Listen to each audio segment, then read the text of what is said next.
Գիրք Սոփոնյա, գլուխ 2. Քննեցեք ձեր անձերը և քննություն արեք, ով անամոթ ազգ։ Դեռ որոշումը չծնած,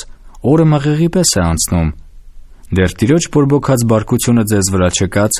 դեռ Տիրոջ բարկության օրը ձեզ վրա չկաց։ Խնդրեցեք Տիրոջը, ով երկրի բոլոր խոնարհներ, որ կատարում եք նրա իրավունքը։ Որոնեցեք արդարություն, որոնեցեք խոնարհություն, գուցե ծածկված պահվիք Տիրոջ բարկության օրը, որովհետև գազան թողված է լինելու, և ազգաղոնը ավերակ, Ազովտոսին կեսօրին են աքսորելու, և ակարոնը պիտի վարվի։ Վայ ծովեզերքումը բնակողներին, քերեթիների ազգին։ Տիրոջ խոսքը ձեզ դեմ է, ով փղշտացիների երկիր, Քանան, որ ես քեզ պիտի փչացնեմ, որ բնակող չլինի։ Եվ ծովեզերքը պիտի դառնա հովիվների գետնափորարոտներ և հոտերի մակաղատեղիք։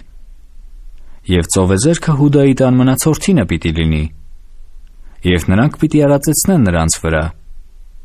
Ասկաղոնի տներումը իրիկունը պիտի մակաղեն, որովհետև նրանց Տեր Աստվածը պիտի այցելե նրանց, և նրանց գերությունը պիտի ետ դարձնե։ Լսեցի Մովաբի նախատինքը և Ամոնի որդկանց հայհոյությունները, որով նախատեցին իմ ժողովրդին, և գոռոզացան նրանց սահմանի դեմ։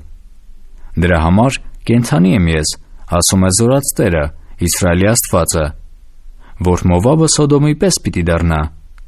և Ամոնի որդիքը Գոմորի պես, եղինջների ստացվածք և աղի հանք և ամայի մինչև հավիտյան։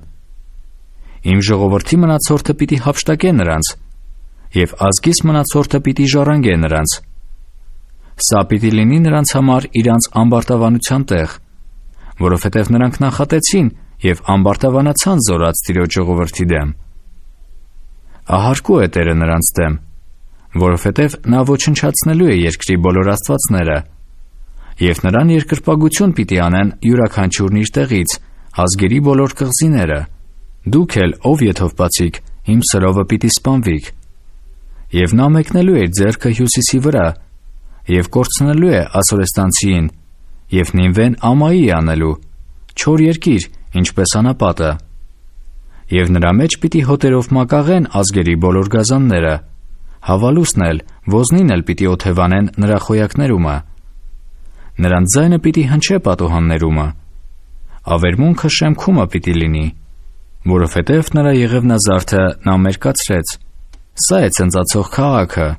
որ ապահով բնակվել էր, որ իր սրտումն ասում էր. ես եմ, և ինձանից ջոկ էլ չկա։ Ինչպես ավերակ և գազանների մակաղատեղի եղավ, ամեն նրա մոտով անցնողը պիտի սուլե ու ձեռքը շարժե։